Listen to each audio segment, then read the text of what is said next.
Doctor Mohammad Yunus ইংল্যান্ডে গেছেন এবং আমার বিশ্বাস তিনি হোটেলে বসে বসে সারাদিন তওবা করছেন। আস্তাগফিরুল্লাহ, আস্তাগফিরুল্লাহ, আস্তাগফিরুল্লাহ। কেন এলাম? কি দরকার ছিল? কে আমাকে এই বুদ্ধি দিল? এই রাজার একটা পুরস্কার নিতে এসে এত তিরস্কার। একটা সাধারণ একটা পুরস্কারের বিনিময়ে যে তিরস্কার আমি পেলাম, এখন বাংলাদেশে গিয়ে আমি কিভাবে মুখ দেখাবো? সিলেটের প্রধানমন্ত্রী তিনি ডক্টর মোহাম্মদ ইউনূসের সঙ্গে দেখা করবেন না বলে সাফ জানিয়ে দিয়েছেন। তারপর আরো অনেক ঘটনা।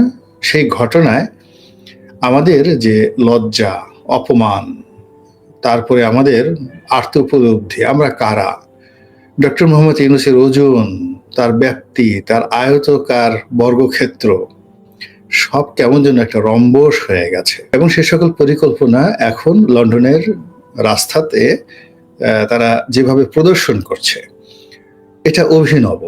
এটাকে দুষ্ট বুদ্ধি যদি বলতে পারেন।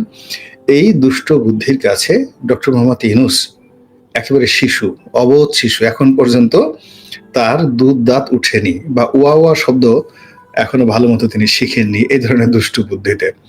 ফলে তিনি ইংল্যান্ডে গেছেন এবং আমার বিশ্বাস তিনি হোটেলে বসে বসে সারাদিন তওবা করছেন। আস্তাগফিরুল্লাহ, আস্তাগফিরুল্লাহ, আস্তাগফিরুল্লাহ। কেন এলাম? কি দরকার ছিল? কে আমাকে এই বুদ্ধি দিল? এই রাজার একটা পুরস্কার নিতে এসে এত তিরস্কার। একটা সাধারণ একটা পুরস্কারের বিনিময়ে যে তিরস্কার আমি পেলাম, এখন বাংলাদেশে গিয়ে আমি কিভাবে মুখ দেখাবো?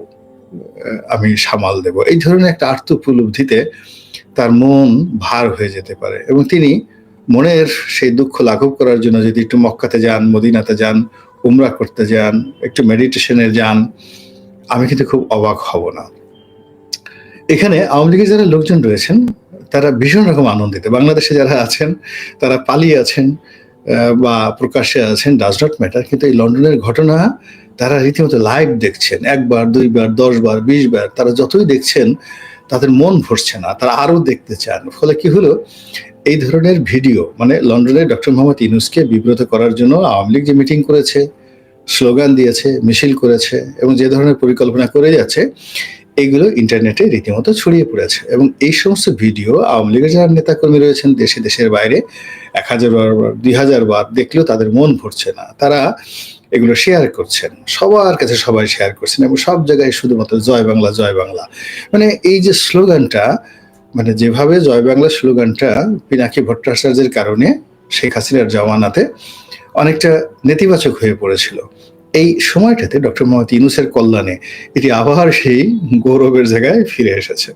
যাই হোক, এখন এই সমস্ত ঘটনা ঘটছে, তার সঙ্গে সঙ্গে যেটি হচ্ছে লন্ডনের এই সকল ঘটনা যে শেখ হাসিনার সরাসরি নির্দেশে হচ্ছে এবং তিনি নিজেও দেখছেন, নিজেও আনন্দ পাচ্ছেন এবং তিনি নিজে অট্টহাসি দিচ্ছেন, এতে আমার কোনো সন্দেহ নাই। এর কারণ হলো আমি দেখলাম যে কোনো একটা ভিডিওতে ওখানে যারা আওয়ামী লীগের নেতৃবৃন্দ রয়েছেন তারা একেবারে জমকালো বক্তব্য দিচ্ছেন, উল্লাস প্রকাশ করছেন এবং অনেকে শেখ হাসিনার সঙ্গে টেলিফোনে কথা বলছেন এবং সেই কথা আবার দেখাচ্ছে লাইভে, শেখ হাসিনাকে জানানো হচ্ছে যে আমরা এই কাজকর্মগুলো করছি।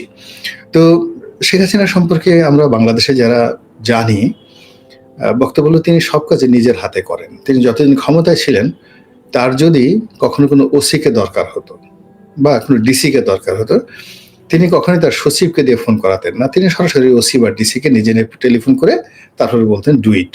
আর অমনি দেখা গেল যে ওসি এবং ডিসির মাথা খারাপ হয়ে যেত একজন প্রধানমন্ত্রীকে খুশি করার জন্য। আবার তিনি এখন দিল্লিতে থেকে দেখেন উপজেলা পর্যায়ের একজন ছাত্রলীগের নেতার সাথে কথা বলছেন, আবার নিজেই সেগুলো ভাইরাল করে দিচ্ছেন। তো সেক্ষেত্রে এই যে লন্ডনের এত বড় ঘটনা, তিনি এই সুযোগের অপেক্ষায় ছিলেন এবং আমার তো ভয় হচ্ছে যে ডক্টর মোহাম্মদ ইউনূসের সরকারে বা তার আশেপাশে শেখ হাসিনার কতজন বিশ্বস্ত এজেন্ট আছেন এবং এই যে বিশ্বস্ত এজেন্টরা তাকে ফুলিয়ে ফাঁপিয়ে লোভ দেখিয়ে, এমনি তো বয়স্ক মানুষ, তো এমনি তার ডক্টরেট ডিগ্রির ব্যাপারে ভীষণ দুর্বলতা আছে। বিদেশি যদি বলা হয় যে আপনি ইংল্যান্ডে যাবেন বা আমেরিকাতে যাবেন, কোনো একটা অনুষ্ঠানে গিয়ে ইংরেজিতে ভাষণ দেবেন, তাহলে খুশিতে তার মুখে চাঁদের হাসি চলে আসে। তো সেক্ষেত্রে এই যে ইংল্যান্ডে তার যে যাওয়া, এই সময়টাতে এটা বিবেচনা প্রসূত নয়। মানে অন্য যেকোনো সাধারণ মানুষ হলেও সেখানে যেতেন না। এই সময় উনি কেন গেলেন? উনার তো স্পেসিফিক কোনো পারফরম্যান্স ছিল না। আর লন্ডনে বা আমেরিকাতে যখনই এরকম সরকার বাংলাদেশের কোনো সরকার প্রধান যান, তার প্রতিপক্ষ সেখানে একটা সিন ক্রিয়েট করবেই। তো এটা এই দুটো শহরে খুব বেশি হয়, নিউ ইয়র্কে এবং লন্ডনে। তো এটা ডক্টর মোহাম্মদ ইউনূসকে জানতেন না। তো জানার পরে এই সময়টিতে তাকে কে বুদ্ধি দিল এখানে যাওয়ার জন্য? ২ নম্বরে হলো তার যে হোটেল সিলেকশনটা, এটাও একটা রং জায়গাতে এই হোটেলটা সিলেকশন করা হয়েছে। তো এই রং জায়গাতে হোটেলটা সিলেকশন করে তাকে মোটামুটি একেবারে আওয়ামী লীগ অফিসের সামনে পৌঁছে দেওয়া হয়েছে। থার্ডলি হলো যে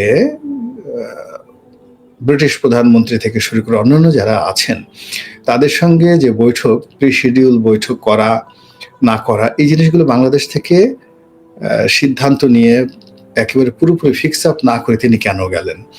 এখন বাংলাদেশের ডক্টর মোহাম্মদ ইউনূসের সঙ্গে ব্রিটিশ প্রধানমন্ত্রী দেখা করবেন না স্রেফ জানিয়ে দিয়েছেন। এর চেয়ে কোনো লজ্জার একটা কথা আছে বলেন তো? আমাদের তো এমনি নানা ব্যাপারে নাক কাটা গিয়েছে। এখন এই যে ডক্টর মোহাম্মদ ইউনূসের এই কর্মকাণ্ডের ফলে উনি না হয় বুড়ো মানুষ, আর কিছুদিন পরে এই দুনিয়াকে উনি গুড বাই জানাবেন। কিন্তু আমরা তো ওনার এই কর্মকাণ্ডের যে ইতিহাস, সেই ইতিহাসে আমরা বহুদিন ধরে আমাদের যে তরুণ সম্প্রদায়, বিশেষ করে তার সঙ্গে জেনজি বলে যে সংগঠন বা যুবকেরা তার সঙ্গে সঙ্গ দিচ্ছেন, তো তারা তো বহুদিন এই অপমান তাদেরকে ভোগ করতে হবে। বিশেষ করে বাংলাদেশের যে কতগুলো রাজনৈতিক দল যারা ইংল্যান্ড এবং আমেরিকাতে লবিস্ট এর পেছনে বহু টাকা খরচ করেন এবং তাদের ইংল্যান্ড আমেরিকাতে অনেক লবিস্ট রয়েছে বলে তারা প্রচার করছে। কিন্তু এই সময়টিতে সেই ইউনূসের শুভার্থী সেই সকল রাজনৈতিক দল তাদেরও তো নাক কাটা গেল। তারা ডক্টর মোহাম্মদ ইউনূসকে সেখানে রক্ষা করতে পারলো না, তারপর তার জন্য তেমন কিছু করতে পারলো না, ব্রিটিশ সরকারের সঙ্গে কোনো বৈঠকের ব্যবস্থা করতে পারলো না।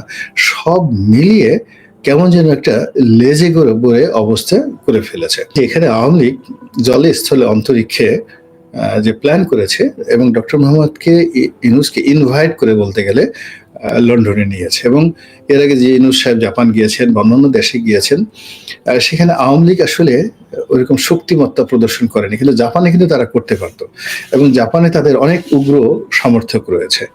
কিন্তু জাপানের যে আইন কানুন, সেই আইন কানুনটা ইংল্যান্ডের মতো নয়, যার জন্য জাপানে কিন্তু তারা সেই ঘটনা ঘটাননি। তো সেই দিক থেকে যেমন উনি জাতিসংঘে গেছেন, সেখানে হালকাভাবে করা হয়েছে। তো গত যে অনুষ্ঠানগুলো তিনি দেশের বাইরে গেছেন, সেখানে আস্তে আস্তে আস্তে আস্তে আওয়ামী লীগ নিজেদেরকে দুর্বল দেখিয়ে দেখিয়ে ডক্টর মোহাম্মদ ইউনূস এবং তার যারা সঙ্গী সাথী তাদেরকে অনেকটা নির্ভর করে দিয়েছে এবং সেই নির্ভর অবস্থা থেকে এখন তাকে ইংল্যান্ডে নিয়ে, আমি তো বলবো এটা আওয়ামী লীগই তাকে নিয়েছে। আওয়ামী লীগের যারা লোকজন তাকে বুদ্ধি দিয়েছে, আশেপাশে তারা তার বন্ধু সেজে বসে আছে এবং আমাদের এই সমাজে ডুয়েল পলিটিক্স, ডুয়েল ডিপ্লোম্যাসি এটা খুব জনপ্রিয়। সব দলের মধ্যে সব দলের এজেন্ট থাকে। তো ডক্টর মোহাম্মদ ইউনূসের আশেপাশে ভারতের লোক থাকতে পারে, বিএনপির লোক থাকতে পারে, আওয়ামী লীগের লোক থাকতে পারে, জামাতের লোক থাকতে পারে এবং তারা যার যার মতো করে সরকারকে বিভ্রান্ত করে। নচেত ওনার এই সময়টিতে ঈদের পরপর যখন বাংলাদেশে আসলে অনেকগুলো সমস্যা একটা মাথার উপর চেপে বসেছে, বিশেষ করে অর্থনৈতিক সমস্যা, ব্যাংকিং সমস্যা, বেকার সমস্যা, তারপরে আবার এই অফিস খোলার পরপর অনেকগুলো রাজনৈতিক সমস্যা যেগুলোর কোনো মীমাংসা এখনো হয়নি। তো সেই মীমাংসা না করে যেখানে দক্ষিণ সিটি কর্পোরেশনের মেয়র এশরাককে নিয়ে সে এখনো সরকারের শঙ্কা দূর হয়নি। তো এই অবস্থাতে উনি একটা পুরস্কার গ্রহণ করার জন্য, তাও এটার ২ পয়সার মূল্য নেই।